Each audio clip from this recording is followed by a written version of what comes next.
Ignacio Ramonet, en principio es un honor para mí poder entrevistarlo, lo sigo muchísimo y es una gran autoridad en el periodismo y en el pensamiento. Una de las cosas que vamos a empezar a hablar es la era del conspiracionismo, aunque yo creo, sinceramente, tengo bastante edad, que en los 80 y en los 90 también estaba el conspiracionismo, digamos, ¿no? Lo que sí es cierto es que ahora hay un montón de cosas que el hombre se anima a hacer. Antonio, ¿puedes quitar esto de aquí que no se va? Ah, entendido. Ah, claro. Ya. Disculpa, Mónica, es que había un parásito aquí que me impedía Ajá. ver. Sí, Ok. A mí me parece que el conspiracionismo está desde hace bastante. Lo que pasa claro, es que en estos momentos el hombre se anima a hacer cosas que antes decíamos, no van a poder entrar al Capitolio, jamás, ¿no? claro, No van a poder atentar con Salman Rushdie, nunca, nunca. Y sin embargo, empiezan a pasar estas cosas. claro. Si quieres, el asalto al Capitolio no es una manifestación de conspiracionismo, Ujú. es la consecuencia Claro. del conspiracionismo. Ujú. Entonces, el conspiracionismo, y como yo trato de decirlo en el libro, existe desde siempre, ¿verdad? Ha habido un conspiracionismo auténtico, ha habido conspiraciones políticas. El asesinato de Julio César fue el resultado de una conspiración, ¿verdad? Entre otros, miles de conjuras. El conspiracionismo es más bien una narrativa que, en base únicamente a creencias, sin apoyarse en hechos, trata de dar una versión de un acto cualquiera, sobre todo un acontecimiento negativo, eh, achacándole la responsabilidad a un grupo social o a una personalidad. Esto sería el conspiracionismo. Existió desde siempre. ¿Por qué hablamos hoy de una era del conspiracionismo? Esencialmente, Mónica, porque lo que es nuevo no es el conspiracionismo, es la manera como se difunde esta narrativa. Y la manera que se difunde son las redes sociales. Y esto no existía en los años 80. Sí, también es cierto que son también los medios, ¿no? Porque hay medios interesados en difundir mentiras, por lo menos en Argentina, por ejemplo, así pasa. Está un Milei que habla de la ultraderecha y pareciera ser como que hablara de lo nuevo, cuando en realidad habla de hace 400 siglos más o menos. Claro. Ahora, también es cierto, hay un caso que usted cuenta de Lilo y Stitch con el tema del Pizzagate, y entonces yo digo, en realidad lo que está mostrando Ramonet también acá es que todos hemos, no sé, nuestra inteligencia es menor, me parece, en estos tiempos. Sí, ¿No le parece eso? claro. Sí, porque cuesta entender que tanta gente crea esta, eh, este relato tan absurdo, que sería que el Partido Demócrata estaría dirigido por un grupo como una secta, por una especie de secta, y esta secta tendría como característica de que todos sus miembros son pedófilos y además con estos niñas y niñas que raptan a través del mundo y que hacen llegar a Estados Unidos algunos puntos en concreto donde los encierran y los tienen a su disposición, además de agredirlos sexualmente, se los comen literalmente y les extraen el adrenocromo, una hormona mítica que permitiría prolongar la vida de los ancianos dirigentes del Partido Demócrata. Esa es la tesis del Pizzagate. Y evidentemente, como dices, es muy difícil imaginar que haya gente normal que pueda creerse esa historia, que haya millones de personas que se la crean, que se haya creado una verdadera secta, una religión llamada QAnon, basada en ese evangelio, en el evangelio del Pizzagate, ¿verdad? Y que Ahora, ese evangelio tenga como profeta, como como líder espiritual a Donald Trump. Esta es la realidad. Eso es cierto. También es cierto que yo estoy viva ahora, porque me he puesto todas las vacunas, ya son 4 las que me he puesto, y el COVID anda por todos lados todavía, no es que la pandemia se haya terminado, pero hubo también una gran serie de conspiracionismo en las vacunas, ¿no? Es decir, hay mucha gente que no se ha vacunado y hay mucha gente que ha muerto a propósito de eso, ¿no? Claro. Sí, el periodo de la COVID, o sea, esencialmente los años 21, 22, han sido muy ricos en producción conspiracionista, porque evidentemente se provocó un traumatismo mundial, universal, como la humanidad no lo había conocido nunca, jamás, ¿verdad? Un traumatismo muy violento porque se creó un pánico colectivo, la gente estaba refugiada en sus casas, viendo cómo enfermaban amigos, familiares, vecinos, etcétera, viendo cómo fallecían muchos de ellos o estaban con la enfermedad que producía un dolor importante, un sufrimiento importante. Además, este encierro y el hecho de no tener comunicación normal con la gente obligó a pasar por las redes, y ya hemos dicho antes, eran los vehículos fundamentales, transmisores, transportadores de las. Entonces, esto ha sido una época muy en relatos conspiracionistas, no cabe duda, no cabe duda. Claro, esto ya es, digamos, posterior al asalto al Capitolio, que se produce el 6 de enero del 2021. Aún no ha empezado la pandemia, ¿verdad? Eso es cierto. Ahora, Ignacio, ya vamos a hablar de Trump, no se preocupe, pero, y del asalto al Capitolio, pero te quería preguntar también, porque usted habla de las redes sociales como las grandes fuentes del conspiracionismo, pero también yo creo que son los periódicos, digamos, ¿no? Desde en mi país, Clarín, La Nación, acá La Universal, Reforma, que publican muchas mentiras. ¿Qué le pasa a usted teniendo tanta experiencia en los periódicos, cuando los periódicos eran para nosotros, los periodistas, la gran iglesia, donde no podía pasar ninguna cosa que no fuera comprobada, que no fuera ya absolutamente vista por un jefe? ¿Qué le pasa a usted con los periódicos ahora? Claro, el periodismo, sobre todo de periódicos que aspiraban, que han aspirado siempre a ser periódicos dominantes en la sociedad, el caso de Clarín en particular en Argentina, siempre han tenido como garantía o como, digamos, contrato de, de confianza con la sociedad el hecho de que se pretendía que cualquier información, antes de difundirla, respondía a los criterios periodísticos más exigentes, que suponen, por ejemplo, que no haya una fuente única. Tiene que haber varias fuentes que corroboren que algo está sucediendo, algo ha pasado. Segundo, que se verifiquen estas fuentes, ¿verdad? Que se verifique la veracidad de lo que afirman. Y tercero, que evidentemente esto se haga en un espíritu de informar y no de desinformar o no de manipular, ¿verdad? Pero eso desapareció prácticamente a finales de los 90, principios de los años 2000, y sobre todo a medida que se fueron estableciendo los canales de televisión de noticias, exclusivamente de noticias.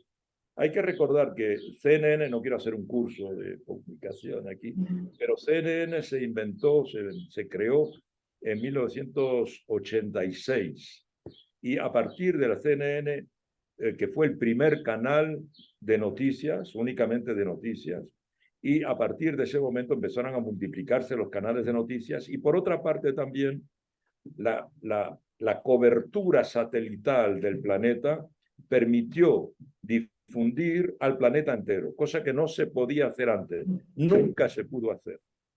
Únicamente en los Juegos Olímpicos había unos momentos en que se retransmitía mediante relevos al mundo entero, pero de manera muy puntual.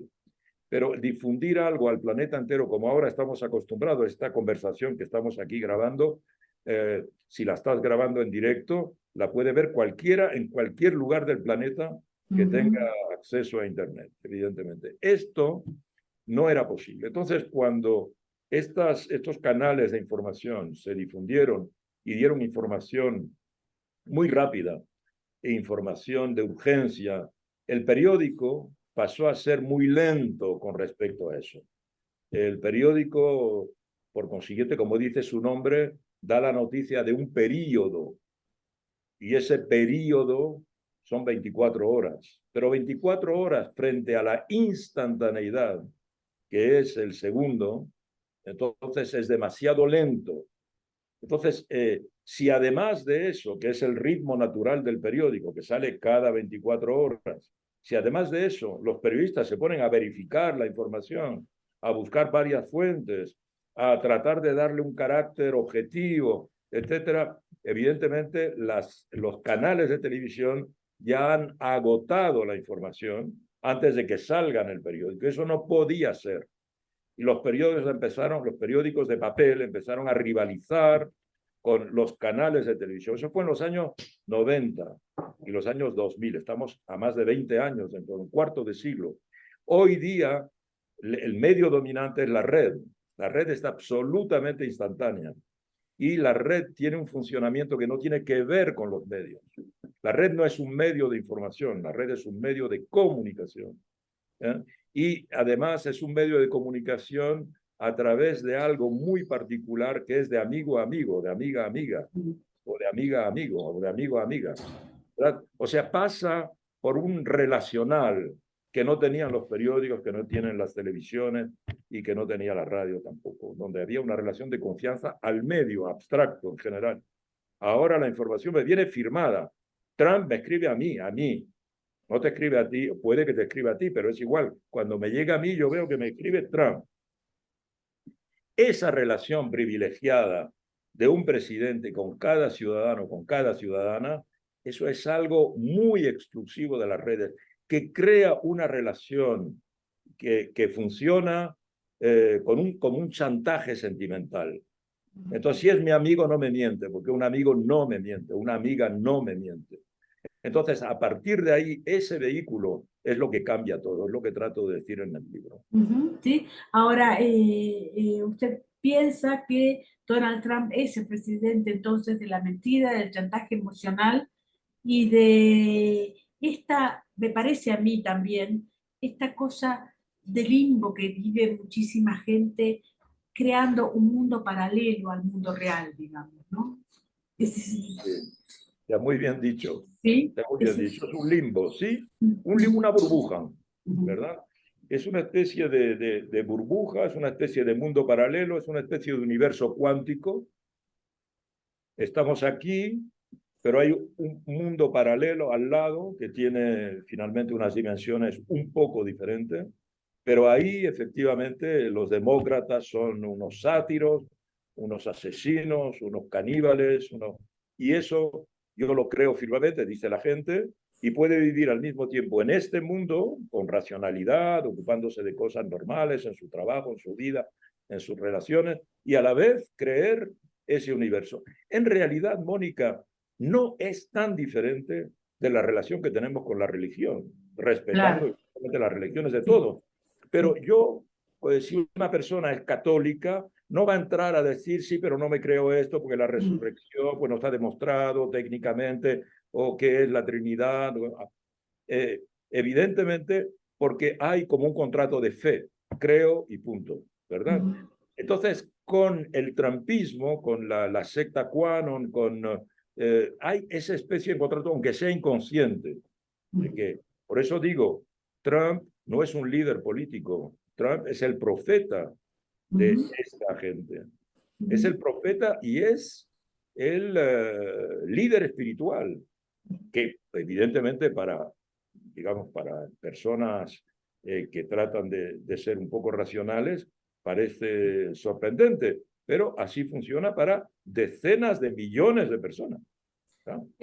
Acá está por cerrar HarperCollins, precisamente porque la dueña de HarperCollins en México está en Nashville, donde creen en Trump, en las armas y en la religión, digamos. ¿Usted diría que el mundo está más conservador que antes? Hay una tendencia a la conservación, no cabe duda. Sí. Ajá. Mira, en América Latina es paradójico porque si decimos hay una tendencia a la conservación, pero por otra parte nunca ha habido tantos gobiernos progresistas en la región, ¿verdad? Eh, pero claro, son gobiernos progresistas más moderados que lo que se llama la primera ola del año 2000, cuando estaba Chávez o estaba Lula, que ahora ha regresado, y estaba Evo, y estaba Correa, y estaba Kirchner, y estaba Mujica, y Lugo en Paraguay, etcétera. Pero globalmente el mundo sí, muchas estadísticas lo demuestran, hay como una tendencia más conservadora, una tendencia conservadora que se expresa de muchas maneras. Creo también que la sociedad es una sociedad que se encuentra muy golpeada, está saliendo de la COVID, está viviendo con una inflación que había desaparecido desde hacía 40 años, está la amenaza de una crisis nuclear con lo que está ocurriendo en Ucrania, está el final de la globalización. El calentamiento global también, que es ¿Cómo? increíble. ¿Cómo? Perdón. El calentamiento global, que es tremendo Bueno, también. sin hablar de la crisis climática, que cada Claro. uno lo está viviendo en su vida, claro. Y todo, te digo, la amenaza china, digamos, si hablamos de geopolítica, y luego, efectivamente, estas dimensiones, con también, si quieres, la invasión de la tecnología. Claro. La tecnología ha invadido nuestras vidas de una manera sutil y brutal a la vez. Y sin Y pedir permiso, ahora ¿eh?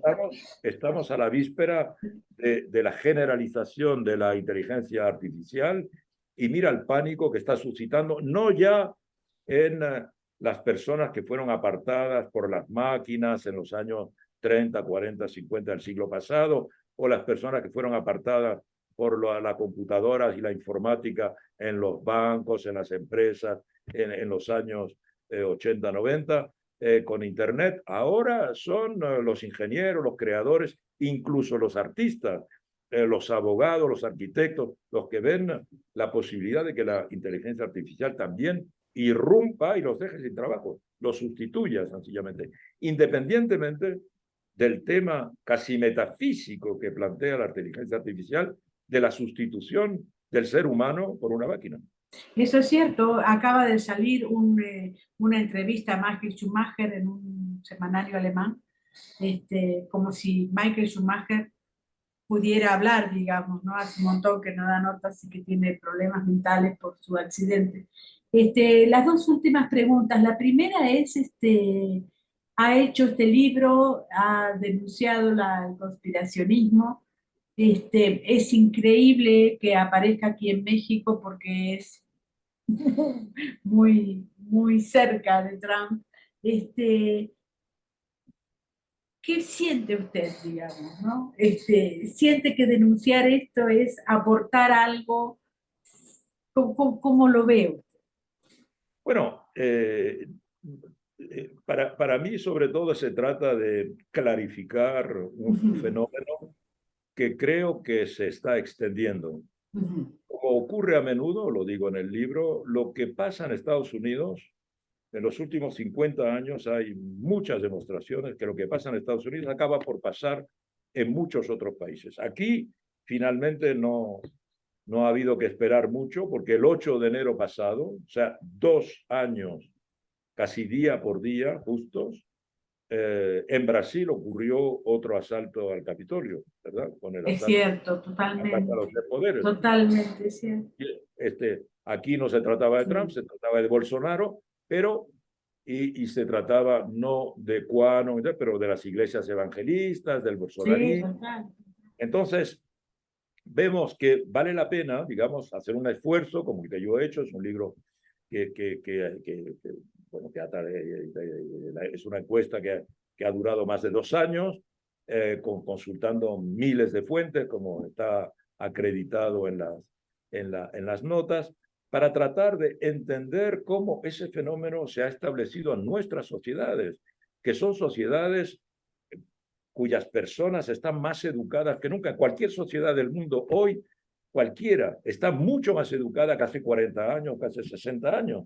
Hay más escolarización, aunque en unos países haya poca, pero muchísimo más que antes. Las niñas están más educadas que antes, que era también antes un lastre terrible, y hay más egresados de universidades que nunca jamás. Y en esta sociedad que convive con tecnologías de punta, que está ahora soñando con ir a Marte o con regresar a la Luna, sin embargo podemos creer relatos que parecen más que arcaicos, ¿verdad? Que parecen literalmente prehistóricos. Y sin embargo he tratado de explicar por qué sí eso es posible y por qué debemos alertarnos contra el contagio de ese tipo de fenómenos. Bueno, yo soy periodista, usted es un gran periodista, probablemente qué es lo que va a pasar con nuestra profesión, seremos los últimos representantes del oficio, ¿cómo lo ve? No, yo pienso que el periodismo es más necesario que nunca. Evidentemente no puede responder a los criterios, como decía antes, de lo que fue el periodismo en los años 60 o los años 80 o los años 90, pero en los años 90 tampoco se podía hacer periodismo como se hacía en los años 40 del siglo pasado. Y el periodismo siempre ha estado en crisis. Eso es lo que trato de explicar a mis estudiantes.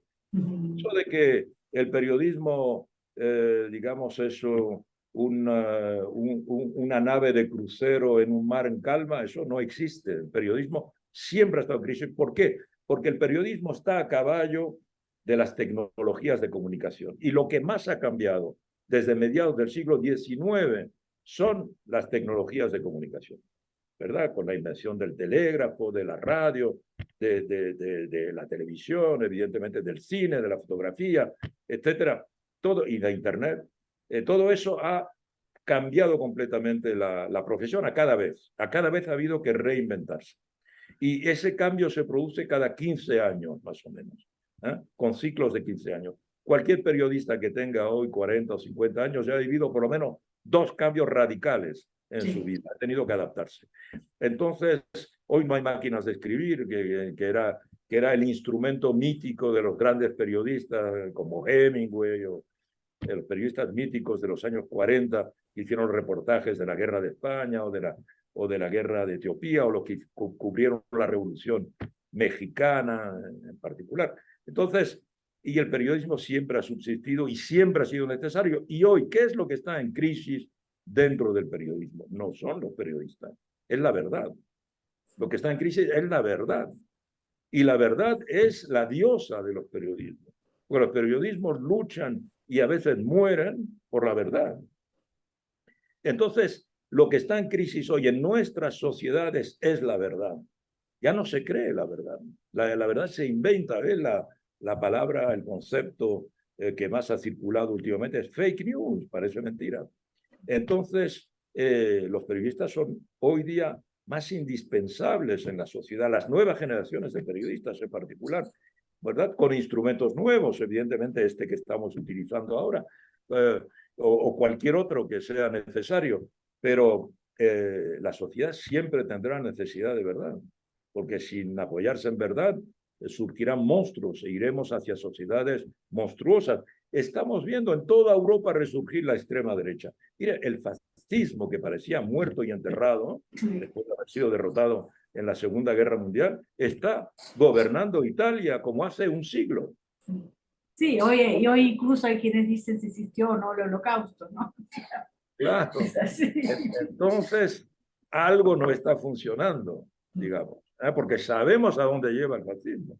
Y sin embargo ha sido, no se ha impuesto por la fuerza, ha sido por los votos de los ciudadanos y las ciudadanas italianas, en el marco de una constitución republicana. Bueno, entonces eso indica bien que la necesidad del periodismo es más urgente que nunca. Muchísimas gracias. Muchas gracias. Un fuerte abrazo, querida Mónica. Gracias.